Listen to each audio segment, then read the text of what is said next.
Ketika kita masih di sekolah, kita diajarkan bahwa otak adalah organ utama dalam tubuh, tetapi apa yang ditunjukkan oleh ilmu pengetahuan baru kepada kita adalah bahwa otak menerima instruksi yang memberitahunya apa yang harus dilakukan dari hati kita, yaitu jantung manusia.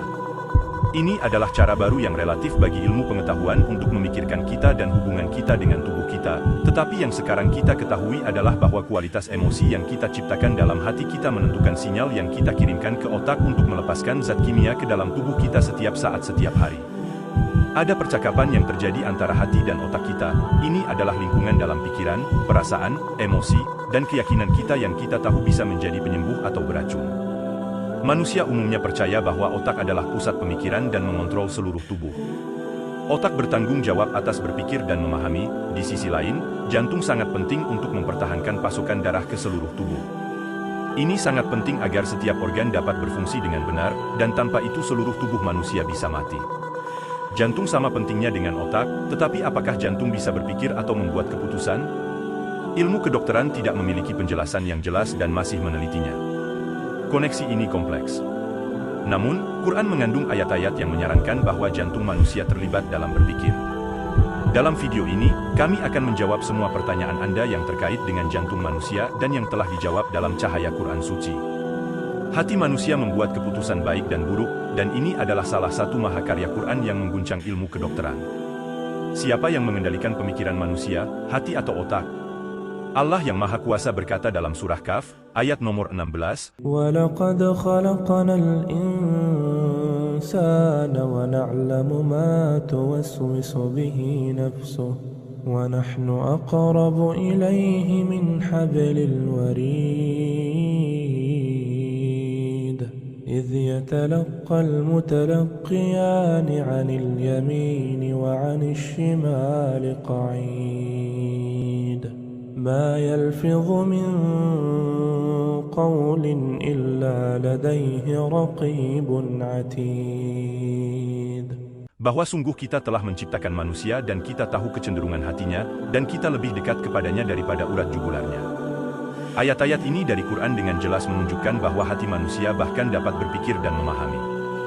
Sampai saat ini, ilmu kedokteran percaya bahwa satu-satunya fungsi jantung manusia adalah memompa darah ke dalam tubuh, tetapi tidak seperti itu. Namun, penelitian terbaru menyarankan sebaliknya.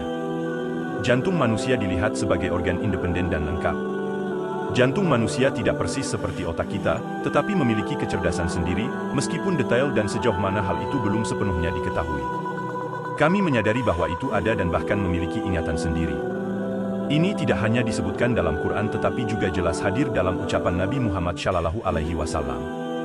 Norman Bash melaporkan bahwa Nabi Suci bersabda dalam salah satu hadisnya, "Oh, hati adalah potongan daging dalam tubuh, jika itu menjadi baik, seluruh tubuh menjadi baik, tetapi jika itu menjadi buruk, seluruh tubuh menjadi buruk." Al-Bari menyebut otak kecil di dalam jantung manusia terdiri dari 40.000 sel saraf yang sama ditemukan di otak kita, mengirim pesan melalui sistem saraf. Ini adalah penemuan yang luar biasa yang telah mengubah pandangan seluruh ilmu kedokteran. Seorang dokter medis Kanada, Dr. J. Andrew Amore, memperkenalkan istilah baru yang disebut neurokardiologi. Ini berfokus pada mempelajari otak kecil di jantung secara rinci dan menjelajahinya lebih lanjut. Dalam penjelasan logisnya, ia menyebutkan bahwa ketika seseorang memberi isyarat untuk memperlambat detak jantung, jantung bereaksi berdasarkan kehendaknya, tidak selalu seperti yang diharapkan. Kadang-kadang reaksi jantung berlawanan dengan sinyal dan, tidak seperti otak, kita tidak bisa sepenuhnya mengendalikannya sesuai keinginan kita. Yang menakjubkan, 14.400 tahun yang lalu dalam Quran Suci, Allah menyampaikan konsep yang sama menyatakan bahwa tanggung jawab dan posisi pikiran bukan hanya berada di otak tetapi juga di hati manusia. Itu adalah tempat di mana jiwa berada dalam tubuh manusia. Allah yang Maha Kuasa mengarahkan perhatian kepada hati dalam hal berpikir dan memahami, yang mengarah beberapa orang secara keliru untuk percaya bahwa hati berfungsi sebagai otak. Namun, secara spiritual, berpikir dan memahami dikaitkan dengan hati, bukan secara fisik. Fisik, fungsi ini milik otak. Misalnya, ketika Allah menyebutkan bahwa mengabaikan pengingatannya membuat hati menjadi hitam dan menempatkan segel di atasnya, itu melambangkan keadaan spiritual, menekankan bahwa sementara hati bekerja secara spiritual untuk berpikir, memahami, dan membuat keputusan, otak menangani fungsi-fungsi ini secara fisik. Hati diakui sebagai pusat bagi pikiran negatif dan dosa. Sebagai contoh, ketika Nabi Muhammad SAW masih kecil, malaikat Jibril mencucinya dengan air dan mengembalikannya, melambangkan penyucian spiritual. Perintah Allah memiliki arti karena jiwa terhubung erat dengan hati manusia. Dalam Quran, Allah menjelaskan bahwa selama tidur, Dia mengambil kendali atas jiwa manusia, dan ketika kematian sudah dekat, jiwa berada di alam spiritual sampai waktu yang ditetapkan kematian. Jiwa kembali ke tubuh setiap pagi. Perginya jiwa manusia dari tubuh terkait dengan hati karena jiwa berada di hati, orang dikatakan mengalami kematian ketika jiwa meninggalkan hati. Otak kecil di dalam jantung beroperasi secara independen dan dapat tetap hidup untuk waktu yang cukup lama tanpa sinyal dari otak, yang dikenal sebagai memori jangka pendek atau kadang-kadang memori. Otak kecil ini tidak hanya menyimpan informasi tetapi juga memiliki rasa itu.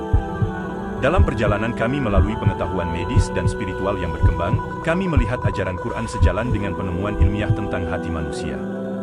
Ini menunjukkan kepada kita seberapa kompleks dan pentingnya hati tidak hanya secara fisik tetapi juga secara spiritual. Desain tubuh manusia yang terlihat dan tidak terlihat, fisik dan spiritual, benar-benar mengagumkan. Baik ilmu pengetahuan maupun spiritualitas bersatu dalam memahami hakikat hati, mendorong kita untuk memikirkan misteri-misteri dalam diri kita. Jika Anda mencari kedamaian bagi pikiran dan jiwa Anda, Allah menyarankan bahwa kedamaian sejati datang dari mengingatnya. Semoga Allah memberi kita pemahaman dan kemampuan untuk melakukan perbuatan baik. Jika Anda menyukai video ini, bagikan dan berlangganan ke saluran kami. Terima kasih telah menonton.